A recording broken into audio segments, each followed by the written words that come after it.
Hello friends, हमारे channel VS online tips में आप सभी लोगों का एक बार फिर से बहुत बहुत स्वागत है। पंडित सुंदरलाल शर्मा ओपन यूनिवर्सिटी में अगर आप बीएड या डीएलएड का कोर्स करना चाहते हैं तो यहाँ पर प्री बीएड साथ ही डीएलएड के लिए ऑनलाइन एप्लीकेशन फॉर्म है शुरू हो गया है। सो आज की वीडियो में हम जानने वाले हैं कि आप अपने मोबाइल की मदद से ही घर बैठे प्री बीएड साथ ही डीएलएड के लिए ऑनलाइन फॉर्म कैसे भरेंगे, फॉर्म भरते समय आपको क्या क्या डॉक्यूमेंट लगेगी, कितना फीस लगेगा, साथ ही आपका एग्जाम कब होगा, कैसे होगा, पूरी प्रक्रिया और पूरी जानकारी आपको इस वीडियो में बताई जाएगी। अगर आपने चैनल को सब्सक्राइब नहीं किया हुआ है तो जल्दी से चैनल सब्सक्राइब कर लीजिए, क्योंकि इस चैनल पर आपको काउंसलिंग से संबंधित साथ ही आपको एडमिशन से संबंधित पूरी यहाँ पर जो है guideline step to step video के माध्यम से बताई जाएगी। सो जल्दी से आप सब्सक्राइब कर लीजिए। ऑनलाइन फॉर्म भरने के संबंध में पूरी गाइडलाइन और नोटिफिकेशन जारी किया गया है। चलिए इस बारे में यहाँ पर कंप्लीट इन्फॉर्मेशन देख लेते हैं। सबसे पहले आप यहाँ पर देखेंगे तो बीएड और डीएलएड पाठ्यक्रम के लिए यहाँ पर देख सकते हैं दूरवर्ती पाठ्यक्रम यानी डिस्टेंस लर्निंग का यहाँ पर जो है कोर्स है, जिसमें आप बीएड या डीएलएड का कोर्स कर सकते हैं, जिसके लिए आपको यहाँ पर प्री का एग्जाम यहाँ पर देना पड़ेगा। इसके लिए ऑनलाइन एप्लीकेशन फॉर्म है 25 मार्च से शुरू हो गया है। इसमें यहाँ पर लास्ट डेट के बारे में देखेंगे तो 12 जून यहाँ पर लास्ट डेट है। आप 12 जून तक ऑनलाइन फॉर्म फिल कर पाएंगे। फॉर्म में अगर कोई गलती हो जाती है, अगर आप फॉर्म में सुधार यानी करेक्शन करना चाहते हैं तो 100 रुपये फीस के साथ आप 13 जून से 15 जून के बीच फॉर्म में करेक्शन यानी सुधार कर पाएंगे। साथ ही आपका एडमिट कार्ड 23 जून को जारी कर दिया जाएगा। और दोस्तों प्री बीएड साथ ही डीएलएड का जो प्रवेश परीक्षा है यहाँ पर देखेंगे तो 28 जून को यहाँ पर कंडक्ट किया जाएगा। 28 जून को आपका एग्जाम होने वाला है। साथ ही आपका रिजल्ट कब आएगा, कैसे आएगा, साथ ही मॉडल आंसर कब आएगा, पूरी यहाँ पर डेट दिया गया है। दावापत्ती करने के बाद आपका जो अंतिम जो है चयन लिस्ट है 21 जुलाई को जारी कर दी जाएगी। इस बारे में कंटिन्यू आपको जानकारी देते रहेंगे। अब दोस्तों आवेदन फॉर्म भरते समय आपको कितना फीस लगेगा तो देख सकते हैं यहाँ पर बीएड और डीएलएड दोनों के लिए यहाँ पर जो अलग अलग यहाँ पर 1000 रुपये का फीस लगेगा। तो अगर आप एक कोर्स करना चाहते हैं तो यहाँ पर 1000 रुपये का फीस देना है। दोस्तों यह फीस आपका यहाँ पर एप्लीकेशन फॉर्म और काउंसलिंग दोनों का है। आपको दोबारा काउंसलिंग कराने की जरूरत नहीं है। इसी ऑनलाइन फॉर्म में आपका पूरा प्रोसेस है कंप्लीट हो जाता है। अब चलिए जान लेते हैं कि आपको फॉर्म को कैसे फिल करना है। ऑनलाइन फॉर्म सबमिट करने के लिए सबसे पहले आप अपने मोबाइल के ब्राउजर को ओपन कर लीजिए। सर्च के ऑप्शन पर आकर आपको जो है पंडित सुंदरलाल शर्मा ओपन यूनिवर्सिटी लिख के सर्च कर देना होगा। अब यहाँ पर सर्च रिजल्ट पर देख सकते हैं PSSOU यानी पंडित सुंदरलाल शर्मा ओपन यूनिवर्सिटी की जो ऑफिशियल वेबसाइट है इस प्रकार से देखने को मिल जाएगी। जैसे फ्रेंड्स यहाँ पर क्लिक करेंगे तो आपके सामने जो वेबसाइट है ओपन हो जाएगा। इसके बाद स्क्रॉल डाउन करते हुए नीचे आएंगे तो सबसे पहले यहाँ पर आपको ऑनलाइन सर्विसेज लिखा हुआ एक ऑप्शन दिखेगा। नीचे क्लिक हियर लिखा हुआ आता है, यहाँ पर आप क्लिक कर दीजिए। जैसे फ्रेंड्स यहाँ पर क्लिक करेंगे तो जितने भी ऑनलाइन कोर्स यहाँ पर जो है भराए जा रहे हैं उसकी पूरी लिस्ट है यहाँ पर देखने को मिल जाएगी। तो आप यहाँ पर देखेंगे तो 3rd नंबर पर बीएड साथ ही डीएलएड प्रोग्राम का ऑनलाइन एप्लीकेशन फॉर्म के संबंध में यहाँ पर पूरा जो नोटिफिकेशन जारी कर दिया गया है। साथ ही स्टार्टिंग डेट 25 यहाँ पर जो है मार्च रखा गया है और लास्ट डेट 12 जून तक आप फॉर्म को फिल कर पाएंगे। फॉर्म भरने के लिए आप यहाँ पर सिंपली नीचे देखेंगे तो क्लिक हियर लिखा हुआ आता है, यहाँ पर आप क्लिक कर दीजिए। जैसे फिर यहाँ पर क्लिक करेंगे तो यहाँ पर देख सकते हैं कैंडिडेट लॉगिन का पेज है आपके सामने ओपन हो जाता है। मान लीजिए अगर आपने पहले यहाँ पर रजिस्ट्रेशन कर लिया है, यानी कि पिछले साल अगर आपने फॉर्म भर लिया है तो आपने जो भी मोबाइल नंबर डाला होगा, जो भी आपने पासवर्ड बनाया होगा उसको डाल दीजिए। कैप्चा कोड को यहाँ पर डालकर आपको लॉगिन कर लेना होगा। मान लीजिए दोस्तों अगर आप नए कैंडिडेट हैं, पहली बार फॉर्म भरें तो सबसे पहले आपको साइन अप करना है। साइन अप करने के लिए नीचे साइन अप लिखा हुआ एक ऑप्शन दिखेगा, यहाँ पर आप क्लिक कर दीजिए। जैसे फ्रेंड्स यहाँ पर क्लिक करेंगे सबसे पहले यहाँ पर कैंडिडेट का नाम लिखा हुआ आता है। तो यहाँ पर आप अपना पूरा नाम अंग्रेजी के कैपिटल लेटर में यहाँ पर आपको लिखना पड़ेगा। नीचे यहाँ पर मोबाइल नंबर मांगा जा रहा है तो यहाँ पर आप अपना मोबाइल नंबर डाल दीजिए। दोबारा यहाँ पर मोबाइल नंबर डालकर कन्फर्म कर लीजिए। इसके बाद नीचे पासवर्ड मांगा जा रहा है तो यहाँ पर आप अपने हिसाब से कोई भी पासवर्ड बना लीजिए और उसी पासवर्ड को नीचे डालकर आपको कंफर्म कर लेना होगा। इसके बाद बगल में कैप्चा कोड है, इसे आप फिल कर लीजिए और रजिस्टर के ऑप्शन पर आपको क्लिक करना होगा। जैसे फिर यहाँ पर क्लिक करेंगे तो आपका रजिस्ट्रेशन है इस प्रकार से सक्सेसफुल हो जाता है। रजिस्ट्रेशन सक्सेसफुल हो जाने के बाद आपको लॉगिन करना है। नीचे गो टू लॉगिन पेज लिखा हुआ आता है, यहाँ पर आप क्लिक कर दीजिए। जैसे फ्रेंड्स यहाँ पर क्लिक करेंगे तो आपके सामने यहाँ पर लॉगिन करने का पेज है ओपन हो जाएगा। लॉगिन करने के लिए यहाँ पर आप अपना मोबाइल नंबर डाल दीजिए, जो भी आपने पासवर्ड बनाया होगा उस पासवर्ड को डालेंगे। कैप्चा कोड को डालकर आपको यहाँ पर लॉगिन कर लेना होगा। जैसे फ्रेंड्स आपका प्रोफाइल लॉगिन होगा आपके सामने इस प्रकार से देख सकते हैं 3 ऑप्शन है वह देखने को मिल जाता है। अब दोस्तों यहाँ पर देखेंगे तो सबसे पहले new admission, old student service और प्री बीएड डीलेट सर्विसेज का 3 ऑप्शन आपको देखने को मिल जाएगा। मान लीजिए दोस्तों अगर आपने पहले बीएड या डीलेट का यहाँ पर फॉर्म फिल कर लिया है तो आपको यहाँ पर ओल्ड स्टूडेंट सर्विस पर क्लिक करके कंफर्म करना है। आपकी जो जानकारी है पहले से यहाँ पर फिल हुआ आ जाएगा। आपको केवल बेसिक इन्फॉर्मेशन देके आपको फॉर्म को फिल करना है। तो इस वीडियो में हम बाद में बताने वाले हैं कि जो पेज है कहाँ पर आता है। फिलहाल आज की वीडियो में हम एक फ्रेश फॉर्म डाल रहे हैं, तो नए कैंडिडेट होंगे, नया फॉर्म भर रहे हैं। वह दोस्तों यहाँ पर देखेंगे तो 3rd नंबर पर प्री बीएड साथ ही डीलेट सर्विसेज का ऑप्शन है, इसे आप सिलेक्ट कर लीजिए और आपको कंफर्म कर लेना होगा। जैसे ही आप यहाँ पर क्लिक करेंगे दोस्तों आपके सामने इस प्रकार से आपका जो डिटेल है आ जाएगा। अगर आप जो है विशेष पिछड़ी जनजाति के हैं, शारीरिक रूप से विकलांग हैं, स्वतंत्रता संग्राम सेनानी हैं या भूतपूर्व सैनिक हैं तो यहाँ पर आपको सर्टिफिकेट को अपलोड करना पड़ेगा। तो इसके बाद नीचे आएंगे और यहाँ पर देखेंगे तो अपडेट प्रोफाइल लिखा हुआ आता है, यहाँ पर आप क्लिक कर दीजिए। जैसे फ्रेंड्स यहाँ पर क्लिक करेंगे तो आपका प्रोफाइल यहाँ पर रजिस्ट्रेशन का पेज है इस प्रकार से ओपन हो जाएगा। सबसे पहले कैंडिडेट प्रोफाइल पर देखेंगे तो आप अपने नाम का यहाँ पर टाइटल लगाएंगे। जैसे यहाँ पर सिलेक्ट करेंगे श्री, श्रीमती, कुमारी, जो भी आप यहाँ पर अपने नाम के आगे टाइटल लगाना चाहते हैं उसे आप यहाँ पर सिलेक्ट कर लीजिए। इसके बाद आपका नाम यहाँ पर देखने को मिल जाएगा। अब नीचे देखेंगे तो फादर नाम यहाँ पर आपको जो है डालने के लिए कहा जा रहा है। तो दोस्तों नीचे आपको अपना फादर या हस्बैंड का नाम है उसे एंटर कर दीजिए। नीचे मदर्स नेम लिखा हुआ आता है तो यहाँ पर आप अपना मदर्स नेम डाल देंगे। जो भी आपके सर्टिफिकेट में है उसी के अनुसार यहाँ पर आपको स्पेलिंग को रखना पड़ेगा। इसके बाद आगे देखेंगे तो कैंडिडेट नेम को यहाँ पर हिंदी में डालने के लिए कहा जा रहा है। दोस्तों आप अपने मोबाइल के कीबोर्ड में हिंदी लैंग्वेज को ऐड कर लीजिए और यहाँ पे जो भी आप यहाँ पर लिखेंगे इस प्रकार से हिंदी में आ जाएगा। तो यहाँ से आपको अपना नाम है हिंदी में लिख लेना है। उसके बाद फादर्स नेम लिखा हुआ आता है, इसे भी आप अपना पिता का नाम हिंदी में लिखेंगे। नीचे माता का नाम हिंदी में लिखा हुआ आता है तो यहाँ पर आप अपने माता का नाम को हिंदी में लिख लीजिए। इसके बाद दोस्तों नीचे डेट ऑफ बर्थ मांगा जा रहा है, यहाँ पर क्लिक करेंगे तो आपके सामने एक कैलेंडर ओपन हो जाएगा। सबसे पहले यहाँ पर आप अपने जो डेट ऑफ बर्थ के यहाँ पर जो है मंथ को सिलेक्ट कर लीजिए। इसके बाद ईयर को सिलेक्ट करेंगे और डे पर क्लिक करेंगे तो आपका डेट ऑफ बर्थ यहाँ पर फिल हो जाएगा। आगे आपसे जेंडर पूछा जा रहा है तो यहाँ पर मेल है या फीमेल है या ट्रांसजेंडर है, आप अपना जेंडर को सिलेक्ट कर लीजिए। आगे आपसे कैटेगरी पूछी जा रही है तो देख सकते हैं SC, ST, OBC या जनरल, जो भी आपकी कैटेगरी होगी यहाँ से आप अपना कैटेगरी को सिलेक्ट कर लीजिए। इसके बाद एम्प्लॉयमेंट स्टेटस पूछा जा रहा है तो अगर आप जो है एम्प्लॉयड होंगे तो यहाँ पर क्लिक करेंगे, सेल्फ एम्प्लॉयड होंगे तो यहाँ पर क्लिक करेंगे। अगर आप बेरोजगार हैं, अनएम्प्लॉयड हैं तो यहाँ पर आपको सिलेक्ट कर लेना होगा।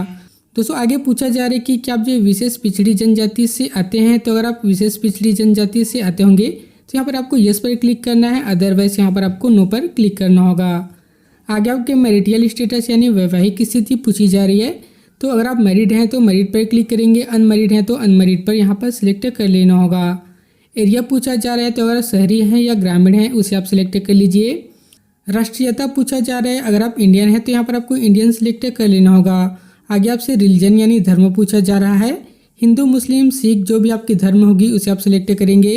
अगर आप अल्पसंख्यक होंगे तो यस पर क्लिक कर दीजिए, नहीं होंगे तो यहाँ पर आपको नो पर क्लिक करना होगा। अगर दोस्तों आप शारीरिक रूप से विकलांग होंगे तो यस पर क्लिक कर दीजिए, अदरवाइज यहाँ पर आपको नो पर क्लिक करना होगा। अगर आप स्वतंत्रता संग्राम सेनानी होंगे तो यस पर क्लिक करेंगे, अदरवाइज यहाँ पर आपको नो पर क्लिक कर लेना है। आगे पूछा जा रहा है कि क्या आप भूतपूर्व सैनिक हैं या वर्तमान में कोई शिक्षक हैं, तो यहाँ पर आपको यस पर क्लिक करना है। अगर आप नहीं हैं तो यहाँ पर आपको नो पर क्लिक करना होगा। आगे दोस्तों पूछा जा रहा है कि क्या आप छत्तीसगढ़ के मूल निवासी हैं, तो अगर आप छत्तीसगढ़ के मूल निवासी होंगे तो यहाँ पर आपको यस पर क्लिक करना है। अदर स्टेट से फॉर्म भरे होंगे तो यहाँ पर आपको नो पर क्लिक करना होगा। आगे आपसे आधार कार्ड का नंबर मांगा जा रहा है तो यहाँ पर आप अपना आधार कार्ड का नंबर डाल दीजिए। इसके बाद दोस्तों आधार के अनुसार आपका नाम क्या है, आधार कार्ड में आपका नाम की स्पेलिंग क्या है उसे आपको यहाँ पर टाइप कर देना है। आगे आपसे ईमेल आईडी पूछी जा रही है तो यहाँ पर आप अपना ईमेल आईडी डालेंगे। अब दोस्तों आगे देखेंगे तो ABC आईडी या अपार आईडी मांगी जा रही है। तो अगर आपने डिजी लॉकर से ABC आईडी या अपार आईडी बनाया हुआ है तो डिजी लॉकर को लॉगिन करके वहाँ से आपको जो है अपार आईडी या ABC आईडी को यहाँ पर आपको डालना पड़ेगा। ABC आईडी या अपार आईडी कैसे बनाएंगे इसके बारे में हमने कंप्लीट वीडियो पहले से बना रखा है, उस वीडियो के लिंक आपको नीचे डिस्क्रिप्शन पे दे देंगे। उस वीडियो को देखकर सबसे पहले आप अपार आईडी या ABC आईडी बना लीजिए। अगर आपका अपार आईडी या ABC आईडी बन गया है तो डिजी लॉकर के एप्लीकेशन को इंस्टॉल करके वहां पर लॉगिन कर लीजिए। वहां से इशू डॉक्यूमेंट पर जाएंगे तो वहां पर आपको अपार आईडी या ABC आईडी है वह मिल जाएगी। उसका जो भी नंबर रहता है इसे आपको यहाँ पर एंटर कर लेना होगा। आईडी डाल लेने के बाद दोस्तों नीचे देखेंगे तो यहाँ पर आपको अपना पूरा एड्रेस यानी पता डालने के लिए कहा जा रहा है। तो यहाँ से आप अपना पूरा एड्रेस है उसे फिल कर लीजिए। नीचे आपको पोस्ट ऑफिस का नाम लिखेंगे। इसके बाद कौन से ज़िले में आप रहते हैं उस ज़िले का नाम लिखेंगे। यहाँ से स्टेट सेलेक्ट कर लीजिए और नीचे आपको पिन कोड डाल देना होगा। इस प्रकार से आपका एड्रेस है यहाँ पर फिल हो जाएगा। इसके बाद पूछा जा रहा है पत्राचार हेतु पता। तो अगर आपका पत्राचार हेतु पता अलग होगा तो उसे भी आप यहाँ पर फिल कर सकते हैं। अगर आपका प्रेजेंट एड्रेस और पत्राचार दोनों का पता सेम है तो इस बॉक्स पर चेक मार्क करेंगे। जो एड्रेस है यहाँ पर ऑटोमेटिक फिल हो जाएगा। इसके बाद जो भी आप जानकारी दिए हुए हैं एक बार अच्छे से चेक कर लीजिए।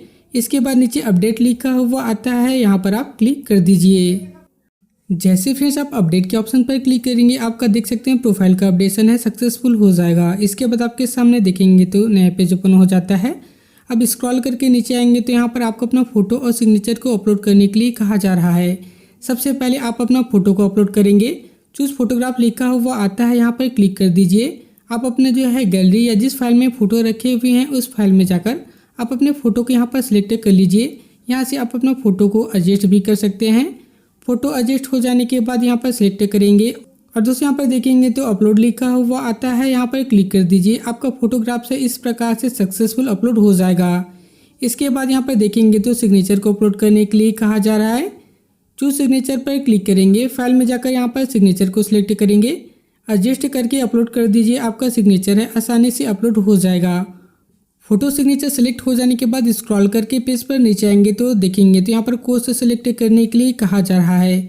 अब नीचे आपको ऐड न्यू कोर्स लिखा हुआ आता है, यहाँ पर आप क्लिक कर दीजिए। जैसे फ्रेंड्स यहाँ पर क्लिक करेंगे तो देख सकते हैं आपके सामने यहाँ पर जो है कोर्स सेलेक्ट करने का एक अलग पेज है ओपन हो जाएगा। सिलेक्ट के ऑप्शन पर क्लिक करेंगे। दोस्तों अगर आप बीएड का कोर्स यहाँ पर करना चाहते हैं तो बैचलर आप एजुकेशन को सिलेक्ट करेंगे। डीलेट का कोर्स करना चाहते हैं तो डिप्लोमा इन एलिमेंट्री एजुकेशन लिखा हुआ आता है, इसे आप सिलेक्ट कर लीजिए। इसके बाद दोस्तों ब्रांच पर यहाँ पर जो है कुछ नहीं आपको फिल करना है और सीधे आपको सबमिट कर देना है। जैसे ही सबमिट पर क्लिक करेंगे आपको दोबारा यस के ऑप्शन पर क्लिक करना है। इस प्रकार से देखेंगे तो आपका कोर्स है यहाँ पर ऐड हो जाएगा। अगर आप कोर्स को यहाँ पर चेंज करना चाहते हैं तो यहाँ पर डिलीट कोर्स पर क्लिक करके दोबारा कोर्स को ऐड कर पाएंगे। अगर दोस्तों कोर्स सही है तो यहाँ पर आपको कंटिन्यू पर क्लिक करना है। जैसे यहाँ पर क्लिक करेंगे तो आपके सामने इस प्रकार से देखेंगे तो मीडियम सिलेक्ट करने के लिए कहा जा रहा है। अब सिंपली आपको अपडेट के बटन पर क्लिक करना है। जैसे फ्रेंड्स यहाँ पर क्लिक करेंगे तो आप जो है प्री एग्जाम देंगे तो कौन से मीडियम में देना चाहते हैं उसे आपको सिलेक्ट करना पड़ेगा। जैसे कि हिंदी मीडियम में देना चाहते हैं तो हिंदी पर क्लिक करेंगे, इंग्लिश मीडियम में देना चाहते हैं तो इंग्लिश पर यहाँ पर क्लिक कर दीजिए। परीक्षा का माध्यम सिलेक्ट हो जाने के बाद नीचे अपडेट लिखा हुआ आता है, यहाँ पर क्लिक करके अपडेट कर दीजिए। इसके बाद यहाँ पर देखेंगे तो एजुकेशन क्वालिफिकेशन का डिटेल है, इसे आपको ऐड करने के लिए कहा जाता है। अपडेट एजुकेशन क्वालिफिकेशन लिखा हुआ आता है, इसे आप सिलेक्ट कर लीजिए। इसके बाद दोस्तों यहाँ पर देखेंगे तो आपके सामने इस प्रकार से क्वालिफिकेशन का डिटेल डालने का पेज है ओपन हो जाएगा। क्वालिफिकेशन ऐड करने के लिए सबसे पहले एग्जाम पास लिखा हुआ आता है, इस एरो पर क्लिक कर दीजिए। तो यहाँ पर देखेंगे तो सबसे पहले दोस्तों आपको यहाँ पर हाई स्कूल का डिटेल डालना है, तो इसे आप सिलेक्ट कर लीजिए। इसके बाद एग्जाम नेम में यहाँ पर हाई स्कूल लिख सकते हैं या क्लास 10th भी लिख सकते हैं। इसके बाद यहाँ पर रोल नंबर मांगा जाता है, तो क्लास 10th का रोल नंबर है उसे एंटर कर दीजिए। बोर्ड या यूनिवर्सिटी लिखा हुआ आता है, तो क्लास 10 कौन से बोर्ड से आपने किया हुआ है। सीजी बोर्ड से किया हुआ है तो CGBSE रायपुर लिख सकते हैं, या जो है CBSE बोर्ड से किया हुआ है तो CBSE बोर्ड यहाँ पर लिख लीजिए। कौन सी ईयर में आपने पास आउट किया हुआ है 10th, उस ईयर को यहाँ पर लिखेंगे। आपको कितना नंबर मिला था 10th में उसे लिख लीजिए। टोटल कितने नंबर का था 10th का जो एग्ज़ाम है उसे यहाँ पर आपको लिखना पड़ेगा। 10th में आपका कितना परसेंटेज आया हुआ है उसे आप यहाँ पर लिख लीजिए। इसके बाद यहाँ पर देखेंगे तो प्रोग्राम मोड लिखा हुआ आता है। तो दोस्तों अगर आपने जो रेगुलर एग्ज़ाम दिया होगा तो फेस टू फेस पर क्लिक करेंगे। अगर आपने 10th यहाँ पर ओपन या डिस्टेंस लर्निंग से दिया होगा तो यहाँ पर आपको सिलेक्ट कर लेना है। इसके बाद दोस्तों सेकंड नंबर पर यहाँ पर जो एग्ज़ाम पास पर क्लिक करेंगे। अब यहाँ पर हायर सेकेंडरी यानी कक्षा 12वीं का डिटेल है उसे आपको फिल करना पड़ेगा। तो हायर सेकेंडरी को आप सिलेक्ट कर लीजिए। एग्जाम नेम में यहाँ पर 12th लिख सकते हैं, साथ यहाँ पर जो है 12th का रोल नंबर है उसे आप यहाँ पर एंटर कर दीजिए। कौन से बोर्ड से आपने 12th किया हुआ है उस बोर्ड का नाम लिखेंगे। कौन सी ईयर में आपने 12th पास किया हुआ है उस ईयर को आप यहाँ पर लिख लीजिए। दोस्तों 12th में आपको कितना टोटल नंबर मिला हुआ है उसे आप यहाँ पर एंटर करेंगे। टोटल यहाँ पर जो है कितना पूर्णांक था उसे लिख लीजिए और आपका परसेंटेज है उसे लिख लीजिए और प्रोग्राम मोड में रेगुलर होगा तो फेस टू फेस है उसे आप यहाँ पर सिलेक्ट कर लीजिए। इस प्रकार से सर्टिफिकेट को देखकर क्लास 10th और 12th का डिटेल आप यहाँ पर जो है भर लीजिए। इसके बाद नीचे अपडेट लिखा हुआ आता है, यहाँ पर क्लिक करेंगे तो आपके इस प्रकार से क्वालिफिकेशन का डिटेल यहाँ पर ऐड हो जाएगा। अब दोस्तों थर्ड नंबर पर देखेंगे तो टीचिंग एक्सपीरियंस यहाँ पर जो है ऐड करने के लिए कहा जा रहा है। दोस्तों आपको बता दूं कि अगर आप जो है पंडित सुंदरलाल शर्मा ओपन यूनिवर्सिटी से डीएलएड का कोर्स करना चाहते हैं तो मिनिमम आपके पास 2 साल का स्कूल एक्सपीरियंस का सर्टिफिकेट होना ज़रूरी है, तभी आप यहाँ पर फॉर्म को फिल कर सकते हैं। अब एक्सपीरियंस का डिटेल डालने के लिए यहाँ पर देखेंगे तो पेंसिल का एक आइकन बना हुआ है, यहाँ पर आप क्लिक कर लीजिए। इसके बाद दोस्तों नीचे देखेंगे तो name of the school with address लिखा हुआ आता है। तो दोस्तों कौन से स्कूल में आपका एक्सपीरियंस है, किस स्कूल में आपने पढ़ाई कराया हुआ है, उस स्कूल का नाम यहाँ पर पूरे एड्रेस के साथ है, उसे यहाँ पर लिखना पड़ेगा। इसके बाद यहाँ पर देखेंगे तो नेचर ऑफ पोस्ट लिखा हुआ आता है, यहाँ पर क्लिक करेंगे तो अगर आप जो है परमानेंट वहाँ पर जो है टीचर का यहाँ पर जॉब कर रहे हैं तो यहाँ पर स्थायी पर क्लिक करेंगे। टेम्परेरी आप वहाँ पर ज्वाइनिंग किए हुए हैं तो यहाँ पर टेम्परेरी पर क्लिक कर दीजिए। इसके बाद टाइप ऑफ स्कूल पूछा जा रहा है, तो दोस्तों जिस स्कूल में आपने टीचर का यहाँ पर जो एक्सपीरियंस लिया हुआ है वो गवर्नमेंट स्कूल है या प्राइवेट स्कूल है उसे आप यहाँ पर सिलेक्ट कर लेंगे। साथ ही कौन से पोस्ट पे आप वहाँ पर जो है टीचिंग करवा रहे थे, तो अगर आप पोस्ट ग्रेजुएट टीचर के पोस्ट पर वहाँ पर जो है जॉब कर रहे हैं तो इसे सिलेक्ट कर दीजिए। या दोस्तों अब जो है अपर प्राइमरी यानी टीजीटी के पोस्ट पर वहाँ पर जॉब कर रहे थे तो इसे सिलेक्ट करेंगे। अगर आप जो है प्राइमरी के टीचर होंगे तो इसे आपको सिलेक्ट कर लेना होगा। जिस पोस्ट पर आप पढ़ाई करा रहे थे उस पोस्ट से रिलेटेड आपको सर्टिफिकेट लगेगी तो इसे आपको देखकर भरना पड़ेगा। इसके बाद दोस्तों यहाँ पर देखेंगे तो एक्सपीरियंस कितने ईयर का है उसे मांगा जाता है। तो आपको बता दूं कि कम से कम यहाँ पर डीएलएड का कोर्स करने के लिए 2 साल का आपको एक्सपीरियंस ज़रूरी है। तो 2 साल से आपको कम नहीं डालना है, 2 साल से अधिक हो सकता है तो यहाँ पर डाल दीजिए। कम से कम यहाँ पर आपको 2 साल लिखना ज़रूरी है। आगे पूछा जा रहा है कि आपका टोटल कितने साल का यहाँ पर अनुभव है, कितने साल का यहाँ पर आपके पास एक्सपीरियंस है, उसे आप यहाँ पर लिख लीजिए। 2 साल का होगा तो 2 साल दे सकते हैं, ज़्यादा होगा तो ज़्यादा का यहाँ पर आपको जो है ईयर को डाल सकते हैं। इसके बाद दोस्तों नीचे अपडेट लिखा हुआ आता है, यहाँ पर आप क्लिक कर दीजिए। जैसे ही आप अपडेट करेंगे आपके सामने इस प्रकार से तीनों जो है डिटेल है फिल हो जाएगा। इसके बाद दोस्तों आपको क्या करना है, सिंपली स्क्रॉल करके ऊपर आना है और यहाँ पर देखेंगे तो 3 लाइन दिखेगी, यहाँ पर आप क्लिक कर दीजिए। अब दोस्तों पहले नंबर पर देखेंगे तो apply for pre admission exam लिखा हुआ आता है, इसे आप सिलेक्ट कर लीजिए। अब दोस्तों यहाँ पर देखेंगे तो यहाँ पर देख सकते हैं कोर्स का नाम आ जाएगा, बगल में अप्लाई या अपडेट लिखा हुआ आता है, इसे आप यहाँ पर क्लिक कर लीजिए। इसके बाद दोस्तों देखेंगे तो आपके सामने कुछ इस प्रकार से जो इन्फॉर्मेशन है वह देखने को मिल जाएगा। सबसे पहले जो भी यहाँ पर 3 स्टेप है इसको आपको जो है कंप्लीट करना है।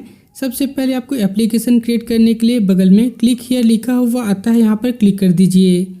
जैसे फ्रेंड्स यहाँ पर क्लिक करेंगे देख सकते हैं आपके सामने इस प्रकार से आपका जो एप्लीकेशन नंबर है यहाँ पर जनरेट होकर आ जाएगा। इसके बाद सेकंड नंबर पर देखेंगे तो आपको यहाँ पर जो है अपना एग्जाम सेंटर को सिलेक्ट करने के लिए कहा जाता है। तो सिंपली यहाँ पर अपडेट के बटन पर क्लिक कर दीजिए। जैसे ही आप अपडेट पर क्लिक करेंगे आपके सामने इस प्रकार से देख सकते हैं नीचे आपको एग्जाम सेंटर सिलेक्ट करने का ऑप्शन है वह दिया जाता है। सिलेक्ट के ऑप्शन पर क्लिक करेंगे तो यहाँ पर देखेंगे तो परीक्षा का सिटी जो भी यहाँ पर दिया गया है, आप कोई भी एक सिटी को सिलेक्ट कर सकते हैं। जो भी आप प्री एग्जाम देंगे इसी सिटी में आपको देना पड़ेगा। इसके बाद नीचे अपडेट लिखा हुआ आता है, यहाँ पर क्लिक करेंगे तो आपका एग्जाम सिटी है यहाँ पर अपडेट हो जाएगा। अब दोस्तों थर्ड नंबर पर देखेंगे तो स्टडी सेंटर आपको सिलेक्ट करने के लिए यहाँ पर कहा जा रहा है। आप जितने भी यहाँ पर स्टडी सेंटर आपको मिलेगी उसका आपको प्रेफरेंस यानी प्राथमिकता क्रम है उसे आपको देना पड़ेगा। तो स्टडी सेंटर सिलेक्ट करने के लिए नीचे अपडेट लिखा हुआ आता है, यहाँ पर आप क्लिक कर दीजिए।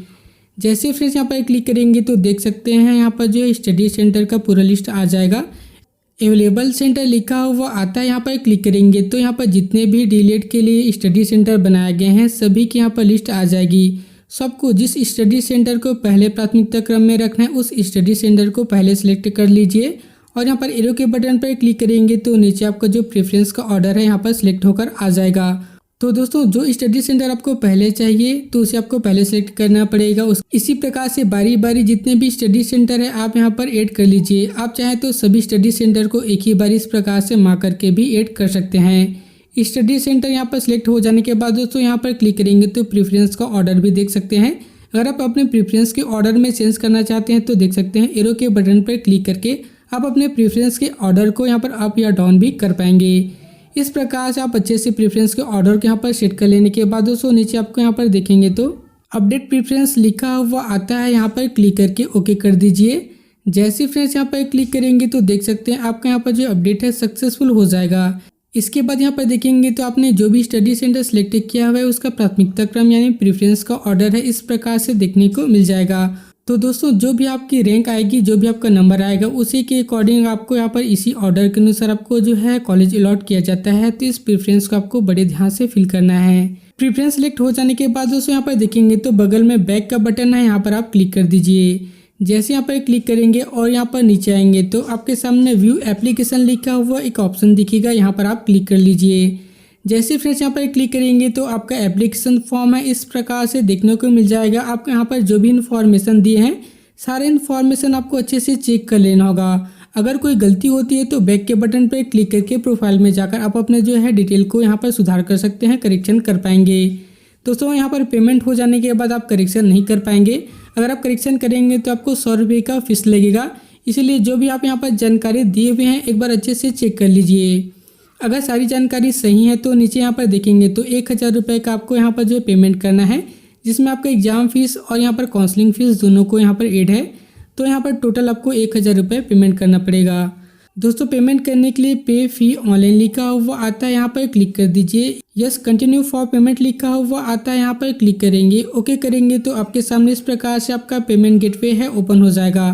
अब दोस्तों यहाँ पर देख सकते हैं card, net banking, UPI, Bharat QR. आप जिस मेथड से पेमेंट करना चाहते हैं उस मेथड को आप यहाँ पर सिलेक्ट कर लीजिए। कार्ड से पेमेंट करना है तो कार्ड पर सिलेक्ट कर लीजिए। अगर आपको यूपीआई यानी गूगल पे या फोन पे से पेमेंट करना है तो यूपीआई पर क्लिक कर दीजिए। इसके बाद जनरेट क्यूआर पर क्लिक करेंगे। आपके सामने एक क्यूआर कोड है जनरेट होकर आ जाएगा। अब दोस्तों इस क्यूआर कोड को आपको स्क्रीनशॉट ले लेना होगा या दूसरे फ़ोन से डायरेक्ट यहाँ पर स्कैन करके पेमेंट को कंप्लीट कर लेना है। पेमेंट कंप्लीट हो जाने के बाद दोस्तों दोबारा आपको इसी पेज पर आना होगा और थोड़ा सा वेट करेंगे तो देख सकते हैं आपका फॉर्म है इस प्रकार से जो पेमेंट है सक्सेसफुल हो जाएगा। पेमेंट सक्सेसफुल हो जाने के बाद इसका आप स्लिप भी डाउनलोड कर सकते हैं। यहाँ पर देखेंगे तो प्रिंट का आइकन है, यहाँ पर क्लिक करेंगे। इस प्रकार से आपका पेमेंट स्लिप है वह देखने को मिल जाएगा। बगल में 3 डॉट है, यहाँ पर क्लिक करेंगे। सेव एज पीडीएफ करके सेव कर दीजिए। आपका स्लिप है आपके मोबाइल पर सेव हो जाएगा। इसके बाद दोस्तों यहाँ पर देखेंगे तो नीचे क्लिक हियर टू कंटिन्यू लिखा हुआ आता है, यहाँ पर आप क्लिक कर दीजिए। जैसे आप यहाँ पर क्लिक करेंगे तो आपका एप्लीकेशन फॉर्म है इस प्रकार से देखने को मिल जाएगा। स्क्रॉल डाउन करते हुए नीचे आएंगे तो बगल में प्रिंट का एक ऑप्शन दिया गया है, यहाँ पर क्लिक कर दीजिए और इस प्रकार से आपका एप्लीकेशन फॉर्म है यहाँ पर देखने को मिल जाएगा। बगल में 3 डॉट है, यहाँ पर क्लिक करेंगे। सेव एज पीडीएफ पर क्लिक करके फाइल सेलेक्ट करके सेव कर दीजिए। आपका एप्लीकेशन फॉर्म है आपके मोबाइल पर पीडीएफ फॉर्मेट में सेव हो जाएगा। इसके बाद दोस्तों आपका एडमिट कार्ड जारी होगा जिसमें आपको जो है प्री एग्जाम देना है। प्री एग्जाम देने के बाद यहाँ पर रिजल्ट जारी होगा और मेरिट के हिसाब से आपका कॉलेज का सिलेक्शन होता है। कॉलेज का सिलेक्शन होने के बाद ही आपका एक्सपीरियंस सर्टिफिकेट मांगा जाता है। तब आपको एक्सपीरियंस सर्टिफिकेट बनवाकर सारे डॉक्यूमेंट को ले जाकर जमा कराना है। इसके बारे में अलग से वीडियो में बात करेंगे। तो देख सकते हैं इस प्रकार से आप घर बैठे ही मोबाइल से ही पंडित सुंदरलाल शर्मा ओपन यूनिवर्सिटी में प्री बीएड साथ ही डीएलएड का ऑनलाइन फॉर्म भर पाएंगे।